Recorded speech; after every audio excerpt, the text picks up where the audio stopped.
Think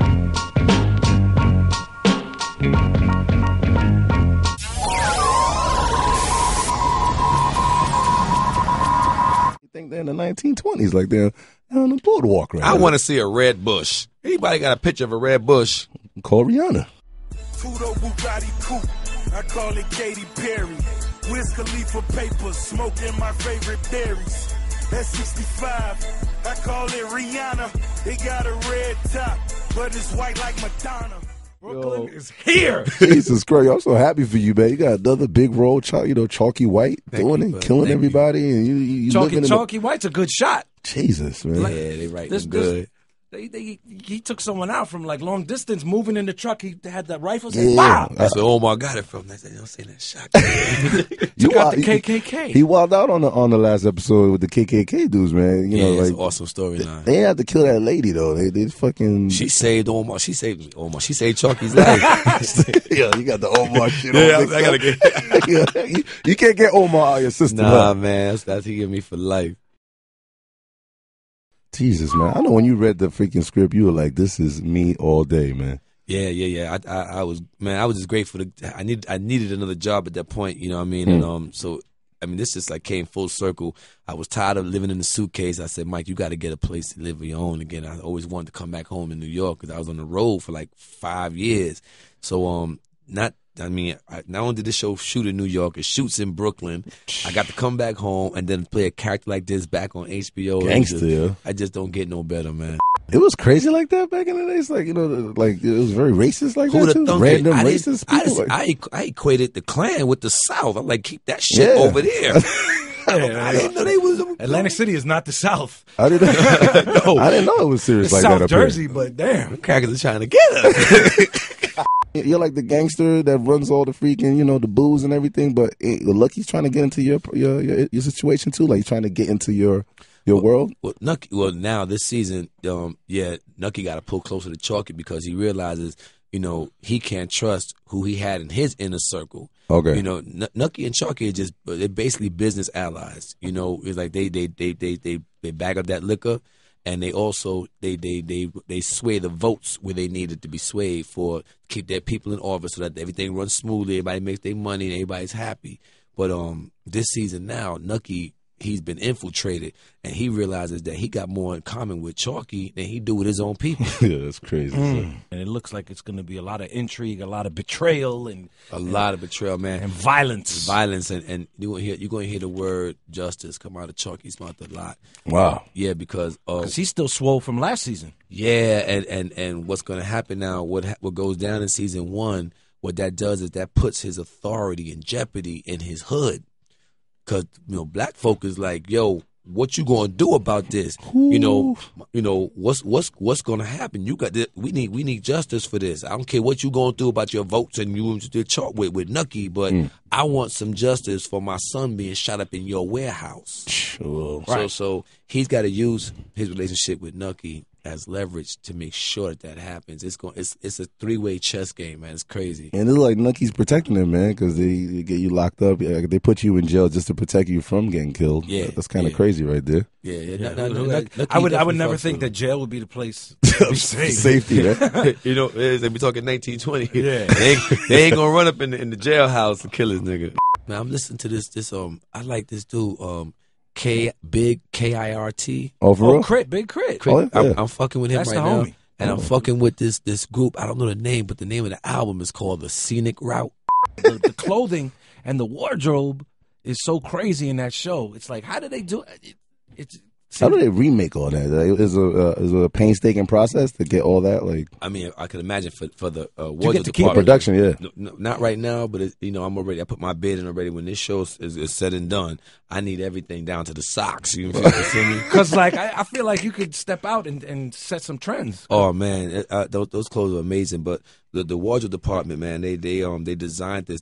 Some of that stuff, some of those dresses are actually real pieces from the 1920s, like real vintage stuff. What? Most of our suits, but the men's suits are all tailored by this amazing tailor, man. His name is Martin Greenfield. Wow. He made all the president's suits and everything. So, you know, like the men's suits, but some of those dresses, some of the pieces are actually from that era. Like my watch is a watch from 1920. It don't work, but you know what I mean. So you might have like like Lincoln's underwear or something. Yeah. Right? Chalky White, is that a real like gangster from back in the 20s, or that's just a fictional character? The character as we see him on the show is fictional. Yeah. But Chalky White was a real man. He actually was a boxer. He goes down in history as one of the 100 greatest hitters of all time. And wow, serious? Yeah. And he, I got a picture of him and everything. And Mike Tyson told me he's actually from California. Oh wow, get out of here. Yeah. Mike sat me down at Roscoe's and we chopped up about him a little bit. How much white people did he hit back then? That's a good question. Yeah, that's a good question. Because what he was from the 20s? Yeah, from the 20s. Yeah, and he was a boxer. I mean, black people only fought white people, right? Yeah, you already know. We fought for. I don't ever remember a black on black. Until Ali like and all time. them start coming in. Yeah. Like it was black to white, black and white. Now it's like black on black violence now, right? Yeah. Jay-Z and this guy, Lil Wayne. Blacks on black. Your influence in the black community, like in the TV show, can you explain that? How you influence the whole black community? I don't know how Chalky got to come to power like that. I would guess just he got his money bootlegging and started of spending money in the hood and then giving people jobs too. Getting people jobs, making sure because Atlantic City is a seasonal place. So in the winter months, niggas ain't eating. Wow. Because ain't nobody going to Atlantic City, so it's like so I think in the winter months he started taking his money and putting it in the hood, making sure that people had heat and food during the winter months, and that's how he got their allegiance, But he is the unofficial mayor of the black community, which was known as Chicken Bone Beach, and Chicken Bone Beach was responsible for something like 40% of the voting population. What? So for most of the labor too, and all the labor, at all the hotels. all the labor. Get the fuck out of here. It wasn't, no Mexico was back then. it was us. We were the first Mexicans. Shout out to Madonna. She loves you, yo. Yeah, man. She gave one of my earliest shots, man. The video Secret. Wow, man. She didn't touch you, like she didn't touch your belly button or anything. No, she told me to touch myself. Oh, you're in Hollywood, man. All these whores out there, like, how do you figure out who's a whore, who's normal, or man, you don't care? You rather her be a whore. I met my girl in church, man. Serious? She a regular girl, dark skin. Get out of here. No Hollywood pizzles, no fucking. You don't like Precious. Everybody's chasing Precious now. She in the game. She down there in L.A. She getting her education on a bachelor of fine arts. Yeah, she's an actor, but regular round the way girl. Shout out to Jersey, man. I don't know why everybody chasing Precious though. Like everybody wants her now. She's like who? Precious, big girl. No. Gabby. Her name is Gabby. I know what you're talking about, but who's chasing her? You? Oh, he's like, who? I'm not. Tony Ayo sent her some flowers. Is it true that Tupac, got you the role because of your scar? Like he loved the way your scar looked on your face. Is that true? Yeah, absolutely, man. That's ill. He was doing a film in New York with Mickey Rourke called Bullet. Bullet, yeah. And he saw my Polaroid laying around in the office, induction office. He's like, yo, find this dude. He looks thugged out enough to play my little brother. Get out of here, bro. Yeah. It looks smoothed out now. Like, I don't even really see it too much. The plastic surgeon told me that shit, man. He said, man, one day, you're going to wake up, the scar's going to be gone. For real? Yeah, man, tell me any fucking thing, man. Damn, man. It's like $150 in my face. It's like some Diddy shit, baby. Is that Diddy creep? I don't really see it too tough. When you were in The Wire, I really saw it, but now it's like smoothed out kind of, right? Yeah, it kind of, because it was raised when it first got it. You know what I mean? So it kind of like, the skin kind of goes. They gave me $150 on my ass. I got to give a shout out to my brother Mike Pitt, man. I love that dude, man. Shout out to Mike Pitt, repping it for the Wiggins in Brooklyn, man. He be holding it down. That's my brother for another mother. I love that dude, man. Are they going to be shooting in Bed-Stuy again? Or, Might be. We shoot all over Brooklyn, bro. We shoot in Bed-Stuy. We shot on Quincy and Notion Avenue. Shout out to Aunt Lorraine, a.k.a. Eddie Murphy's aunt. I'm coming over to get me some fried whitey. Get out of here. That's Hurry up. We shot there last season and on Quincy and Nostrand, and she came out. She knocked on my chest. She said, "Hey, baby, they told me you was in here." I said, "How you doing?" She said, "I'm Aunt Lorraine, Eddie Murphy's aunt." And now she said, "You hungry, baby?" I said, "Yes, ma'am." She go, "I'm gonna go fry you some fish. Give me that." She came back out with a big old plate of whitey and a loaf of some fuck out of here, some yo. loaf of bread. What? Man, I was in that chair. Look at my fingers. Thank you, Auntie. Thank you. Shout out to Aunt Lorraine. Will Martin Scorsese direct more episodes? Scorsese. I'm sorry. I'm Haitian. I can't say that word. Ça passe, ma poulet. Sorry, passe. Will he direct more episodes? Scorsese. That's a good question. We don't know if Marty, because I work and I get to call him Marty.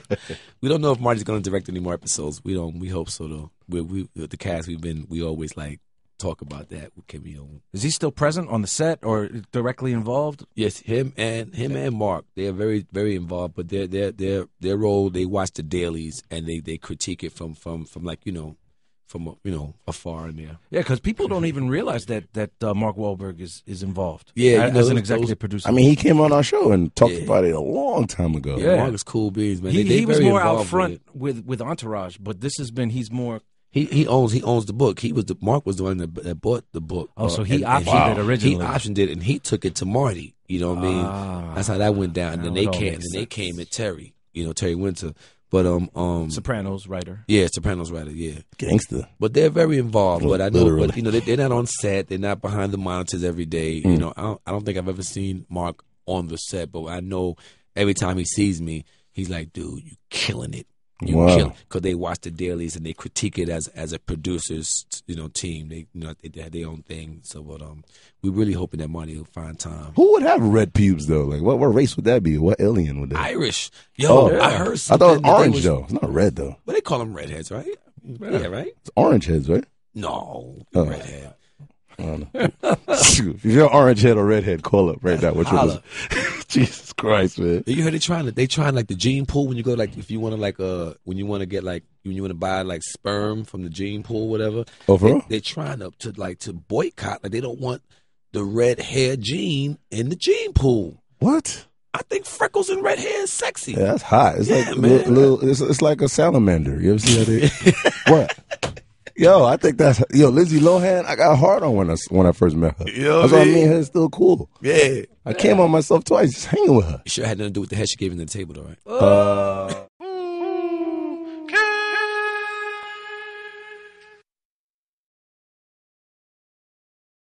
Yo, shout out to Brooklyn, man. I love my borough, man. Anybody want to holler at me, in New York, anywhere, man, I'm on BKBMG. That stands for Brooklyn Boy Makes Good. Holler at me on the Twitter. I'm on that all day long.